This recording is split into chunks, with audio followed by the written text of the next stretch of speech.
وسیلہ Urdu T V کی خصوصی پیشکش، تجزیاتی مضامین پر مشتمل ہفتہ وار پروگرام جام جم۔ کشمیر پر مودی کا یو ٹرن کیوں؟ تحریر ڈاکٹر عبدالقیوم، ایسوسی at professor, Maulana Azad national Urdu university Hyderabad. پیشکش ڈاکٹر زرینہ مہر۔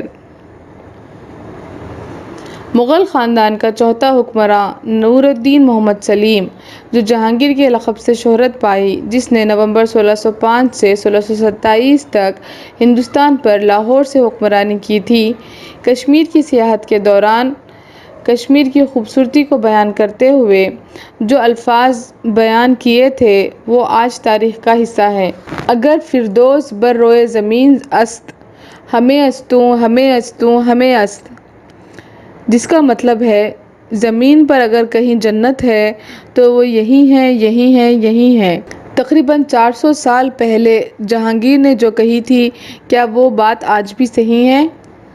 گزشتہ 70 برسوں کے دوران تاریخ کی دھارا نے کشمیر کی خوبصورتی، تمدن، زبان و ادب اور مجموعی طور پر کشمیریت کو تباہ کرنے میں جو رول ادا کیا، اگر اس کا آدھا بھی حصہ کشمیر کو کشمیریت کے ساتھ رکھنے پر خرچ کیا جاتا تو کشمیر کی قدیم خوبصورتی کا بڑا حصہ آج پوری آب و تاب سے برقرار رہتا۔ وقت کے حکمرانوں نے کشمیر کی تمام تر خوبصورتی کو بگاڑنے میں تو اپنا رول ادا کیا ہے، لیکن اس کو سنوارنے کے لیے کچھ بھی نہیں کیا۔ چنانچہ 70ویں یوم جمہوریہ 2019 کی تقریب کو مخاطب کرتے ہوئے اس وقت کے گورنر ستیہ پال ملک نے کہا تھا کہ مجھے یقین ہے کہ وہ دن پھر ایک بار واپس آئیں گے جب کشمیر جہانگیر کا جنت نشاں بن جائے گا۔ اب ہم آپ کو ہٹائے گئے جموں کشمیر کے خصوصی موقف سے متعلق دستور کی دفعہ 370 سے واقف کروائیں گے۔ اس دفعہ کو 5 اگست 2019 کو صرف 2 دن کی جلد بازی میں کی گئی پارلیمنٹ کی قانون سازی کے ذریعے ہٹا لیا گیا، تاہم اس کا نفاذ 31 اکتوبر 2019 سے ہوا، جبکہ اس دفعہ کا نفاذ جموں کشمیر ریاست میں 1954 سے جاری تھا۔ اس دفعہ کی روح سے ریاست جموں کشمیر کو اپنا ایک علیحدہ دستور، علیحدہ جھنڈا اور ریاست کے داخلی نظم و نسق پر مکمل خود مختاری حاصل تھی۔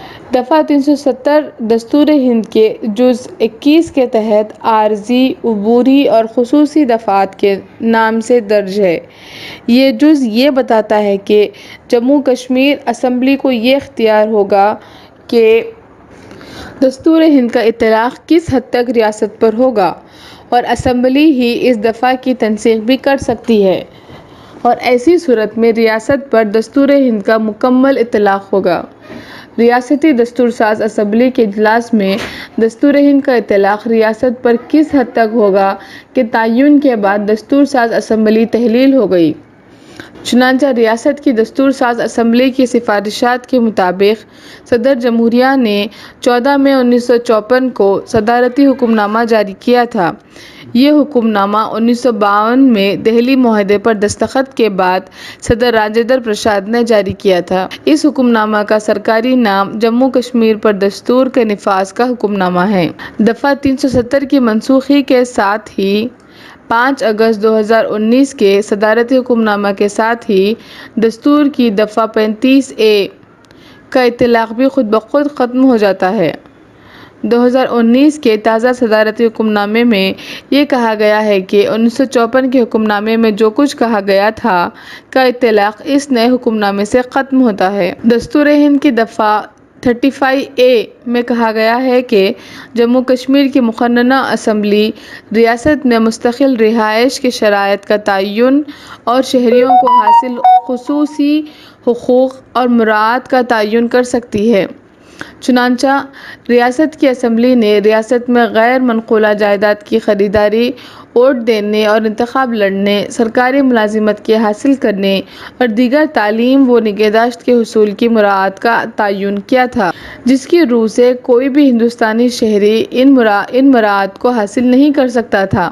1952 کا دہلی معاہدہ حکومت جموں کشمیر اور حکومت ہند کے نمائندوں کے درمیان طے پایا تھا۔ جس میں جموں کشمیر کی دستور ساز اسمبلی کے فیصلوں کو منظوری دی گئی تھی۔ یہ مناسب ہے کہ ہم 1975 میں وزیر اعظم اندرا گاندھی اور شیخ عبداللہ کے درمیان ہوئے معاہدے پر بھی روشنی ڈالیں۔ اس معاہدے تک شیخ عبداللہ کا حکومت ہند سے اقوام متحدہ کی قرارداد 47 پر عمل آوری کرتے ہوئے کشمیر میں استصواب عامہ کے مطالبے پر اٹل تھے۔ اس معاہدے کے دوران بھی شیخ عبداللہ نے اپنے اس مطالبے پر مصر تھے۔ اس پر شیخ عبداللہ کو مسز گاندھی نے کہا کہ سوئی کے کانٹوں کو پیچھے نہیں لیا جا سکتا۔ اس کے بعد شیخ عبداللہ نے اس مطالبے کو ترک کر دیا۔ اس معاہدے کی 5 دفعات تھیں۔ دفعہ 1 میں کہا گیا تھا کہ ریاست جموں کشمیر دستور ہند کی دفعہ 370 کے تحت ہوگی۔ دفعہ 2 کے مطابق ریاست کو ماباقی اختیارات حاصل ہوں گے۔ دفعہ 3 میں کہا گیا تھا کہ ریاست جموں کشمیر دستور کی کسی بھی دفعہ کے طلاق یا اس میں تبدیلی کی صورت میں دفعہ 370 کے تحت صدارتی حکم نامہ کے ذریعے اس کو تبدیل کیا جا سکتا ہے۔ دفعہ 4 میں ریاست جموں کشمیر کی آزادی برائے قانون سازی، فلاحی اقدامات، تمدنی معاملات، سماجی و سلامتی و نجی قانون حاصل ہوگی۔ دفعہ 5 میں دستور کی دفعہ 368 دستور میں ترمیم کے علاوہ گورنر کی مراعات اور انتخابی موضوعات سے متعلق ہے۔ اس معاہدے پر شیخ عبداللہ کی طرف سے مرزا محمد افضل بیگ اول نائب وزیر اعلیٰ جموں کشمیر اور جی پارتھا سارتھی ہندوستانی سفارتکار اور ترجمان وزارت خارجہ نے 24 فروری 1975 کو دہلی میں دستخط کیے تھے۔ اب ہم دفعہ 370 اور دفعہ 35A کی برخاستگی سے متعلق اپنی گفتگو کو مرکوز کریں گے۔ 5 اگست 2019 کو صدارتی حکم نامہ کی اجرائی کے ساتھ ہی جموں کشمیر کا ریاست کا درجہ ختم ہو کر اب یہ مرکزی زیر انتظام علاقہ ہو گیا ہے۔ اس سے قبل ریاست جموں کشمیر کے 3 حصے تھے: وادی کشمیر، علاقہ جموں اور لداخ، لیکن اس کو 2 حصوں میں تقسیم کر دیا گیا: جموں کشمیر اور دوسرا لداخ۔ دونوں کو علیحدہ مرکزی زیر انتظام علاقے قرار دیا گیا۔ اس کا اثر جموں کشمیر کے عام عوام و خواص پر یکساں پڑا۔ دفعہ 370 کی منسوخی سے قبل ہی تمام موافق ہندوستان سیاستدانوں کو گرفتار کر لیا گیا۔ چنانچہ سابق وزیر اعلیٰ محبوبہ مفتی کو 1 سال 2 مہینے 9 دن، فاروق عبداللہ کو 6 ماہ، عمر عبداللہ کو 7 دن، سجاد لون کو 1 سال اور یوسف تارگامی کو 8 مہینے نظر بند کیا گیا تھا، جبکہ 83 سالہ بیمار سیف الدین سوز کی نظر بندی متنازع رہی، جبکہ وہ ان کے گھر پر لگائے گئے خاردار تاروں کے پیچھے میڈیا سے بات کرتے دیکھے گئے۔ پولیس نے جبراً سیف الدین سوز کو دیوار سے ہٹا دیا۔ بالآخر زائد از 1 سال بعد انہیں رہا کیا گیا۔ اس کے علاوہ تقریباً 5000 شہریوں کو بھی سیاسی قیدی بنا لیا گیا اور تمام غیر کشمیری باشندگان اور سیاحوں کو کشمیر سے نکل جانے کی ہدایت دی گئی۔ پوری ریاست کے چپے چپے پر فوجی دستوں کی تعیناتی عمل میں لائی گئی۔ نئی دہلی کے مطابق یہ عمل دستوری تبدیلی کے نفاذ کے لیے ضروری تھا اور یہ عمل بہتر نظم و نسق، بہتر حکمرانی اور علاقہ کی معاشی ترقی کے لیے ضروری تھا۔ حکومت نے یہ بھی کہا کہ دفعہ 370 ریاست جموں کشمیر میں تمام رشوت ستانی اور جنگجو سرگرمیوں کے لیے ذمہ دار تھا، جبکہ ایک رپورٹ کے مطابق دفعہ 370 کی منسوخی کے بعد 1999 پتھراؤ کے واقعات ہوئے، جبکہ 2018 کے پورے سال کے دوران صرف 1458 اور 2017 میں 1412 پتھراؤ کے واقعات ہوئے تھے۔ 5 اگست 2019 کے بعد سے پوری سابقہ ریاست جموں کشمیر میں غیر معمولی سلامتی اقدامات کے ساتھ ساتھ مسلسل کرفیو اور انٹرنیٹ خدمات 555 دن تک بند رہیں۔ اس دوران آن لائن کلاسز کے لیے طلباء کو انٹرنیٹ سے استفادہ کے لیے دور دراز شہروں دلی، علی گڑھ اور حیدرآباد جیسے شہروں کا انتخاب کرنا پڑا تھا۔ اب 370 کی منسوخی کو 1 سال 11 ماہ کا وقفہ ہو رہا ہے۔ تاہم اب تک بھی حکومت حالات اور عوام کا اعتماد بحال کرنے میں ناکام ہوئی ہے، بلکہ اس اقدام سے مسئلہ کشمیر کو اب تک اقوام متحدہ کی سلامتی کونسل میں 3 بار اٹھایا گیا ہے۔ امریکی کانگریس نے بھی نئی دہلی کے فیصلے کی مذمت میں 2 قراردادیں منظور کی ہیں، جس کے نتیجے میں مودی حکومت دوبارہ بیرونی سفراء خصوصاً یورپین یونین کے قانون سازوں اور سفراء کو بلا کر وادی کشمیر کا دورہ کرانا پڑا۔ ایسا پہلا دورہ اکتوبر 2019 کو کرایا گیا تھا، جبکہ 15 اقوام کے سفراء اور سیاسی قائدین کا دوسرا دورہ فروری 2021 میں کرایا گیا۔ ان 2 دوروں کے دوران صرف وہی بتایا گیا جو کہ حکومت ہند بتانا چاہتی تھی۔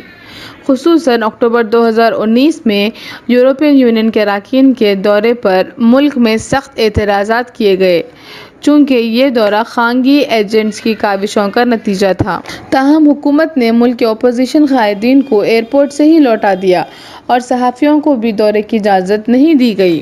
حکومت کی جموں کشمیر پالیسی کی ناکامی کا ایک اور واضح ثبوت یہ ہے کہ 370 کی منسوخی کے ساتھ ہی مودی حکومت نے سابقہ ریاست کے لیے 7,110 کروڑ کے ترقیاتی منصوبے کا اعلان کیا تھا۔ تاہم اگست سے دسمبر 2019 کے اختتام تک صرف 1,055 کروڑ ہی خرچ کیے گئے، جبکہ chamber of commerce Jammu Kashmir کے مطابق مرکز کے اس اقدام سے تقریباً 5 لاکھ خانگی ملازمتوں کا خاتمہ ہوا، 17,800 کروڑ روپیوں اور زائد از 5 لاکھ ٹورسٹوں سے ہونے والی آمدنیوں کا مقامی تاجروں اور ٹورسٹ آپریٹرز کو نقصان ہوا ہے۔ 22 ماہ سے لوگ سخت بے روزگاری سے جوجھ رہے ہیں۔ 24 جون کو وزیر اعظم کی قیامگاہ 7 لوک کلیان مارگ پر 8 سیاسی جماعتوں کے 14 کشمیری سیاستدانوں بشمول 4 سابق وزرائے اعلیٰ کے ساتھ 3.5 گھنٹے تک چلے اجلاس میں وادی کشمیر اور جموں سے متعلق تمام مسائل پر کھل کر گفتگو کی گئی۔ سبھی کشمیری قائدین نے جن باتوں پر زور دیا وہ یہ تھے: نمبر 1، ریاست کے مقام کی بحالی ہو۔ نمبر 2، اسمبلی کے انتخابات منعقد کیے جائیں۔ نمبر 3، جموں کے پنڈتوں کی واپسی ہو۔ نمبر 4، تمام سیاسی قیدیوں کو آزاد کیا جائے۔ اور نمبر 5، ملکی ڈومیسائل قوانین کی واپسی کے ذریعے بیرونی افراد کی زمین کی خریدی اور ملازمتوں پر سابقہ پابندی کو بحال کیا جائے۔ محبوبہ مفتی نے کہا کہ 370 کے لیے سپریم کورٹ میں داخل مقدمات کی پیروی کے علاوہ عوامی جدوجہد کو بھی جاری رکھنے کی بات کہی، اور کہا کہ 370 کی بحالی نہیں ہوئی تو دل کی دوریاں تو رہے گی ہی اور سیاستداں اسمبلی انتخابات میں حصہ نہ لیں۔ عمر عبداللہ نے کہا کہ دلی اور کشمیر کے درمیان دوریاں ختم ہونی چاہیے، اور انہوں نے اسمبلی انتخابات کے لیے نئے حلقہ بندی پر اندیشوں کا اظہار کیا۔ اس اجلاس کے دوران 14 اراکین کے تقریباً 39 تبصرے سامنے آئے، لیکن نہ تو وزیر اعظم اور نہ تو امت شاہ نے نہ تو کسی کو ٹوکا اور نہ روکا۔ اس پورے اجلاس کے دوران زیادہ تر وزیر اعظم مسکراتے رہے، بلکہ وزیر اعظم نے کہا کہ دلی اور دل کی دوری کو کم کریں گے، جموں کشمیر کے مستقبل کو بہتر بنانے کے لیے راستہ نکالا جائے گا، اور اسمبلی حلقوں کی حد بندی کا عمل پورا ہوتے ہی انتخابات کرائے جائیں گے اور جموں کشمیر کو مناسب وقت پر ریاست کا درجہ دیا جائے گا۔ لیکن توجہ طلب اہم بات یہ ہے کہ وزیر اعظم نے جن 14 سیاسی قائدین کے ساتھ اپنے گھر پر اجلاس طلب کیا، یہ وہی قائدین ہیں جنہیں بی جے پی قیادت گپکار گینگ کے لقب سے نوازی گئی تھی۔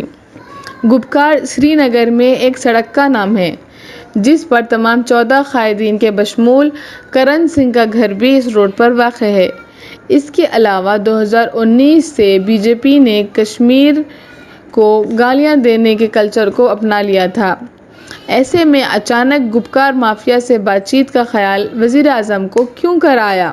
چنانچہ سہاسنی حیدر نے دی ہندو میں اپنا حالیہ مضمون میں یہ جاننا چاہا ہے کہ کن حالات میں یہ میٹنگ ہو رہی ہے، جبکہ اس کی وضاحت کرتے ہوئے سینٹر فار پالیسی ریسرچ کے senior research fellow Sushant Singh نے کشمیر پالیسی پر اثر نو غور کرنے کی وجہ بتاتے ہوئے کہا کہ دو محاذوں یعنی چین اور پاکستان سے خطے پر پڑنے والے دباؤ کے علاوہ امریکی دباؤ کی وجہ سے بھی اس میٹنگ کا انعقاد کرنا پڑا، چونکہ امریکہ کو افغانستان سے اپنی افواج کو ہٹانا پڑ رہا ہے اور وہ نہیں چاہتا کہ پاکستان اور ہندوستان کے درمیان تناؤ جاری رہے۔ میٹنگ کے انعقاد کے بعد جاری 4 سطری سرکاری ہندی اعلامیہ میں صرف اتنا کہا گیا ہے کہ میٹنگ کا اہم مقصد جمہوریت کو مضبوط کرنا تھا۔ ہم جموں و کشمیر میں جمہوری عمل کو مضبوط کرنے میں یقین رکھتے ہیں، جموں کشمیر کے لوگوں کے ساتھ مل کر کام کرنا چاہتے ہیں تاکہ ان کی ترقی ہو سکے۔ ہم پوچھنا چاہتے ہیں کہ کشمیر اگر ہندوستان کا اٹوٹ حصہ ہے تو کشمیری کیوں نہیں؟ وسیلہ اردو ٹی وی کی خصوصی پیشکش، تجزیاتی مضامین پر مشتمل ہفتہ وار پروگرام جام جم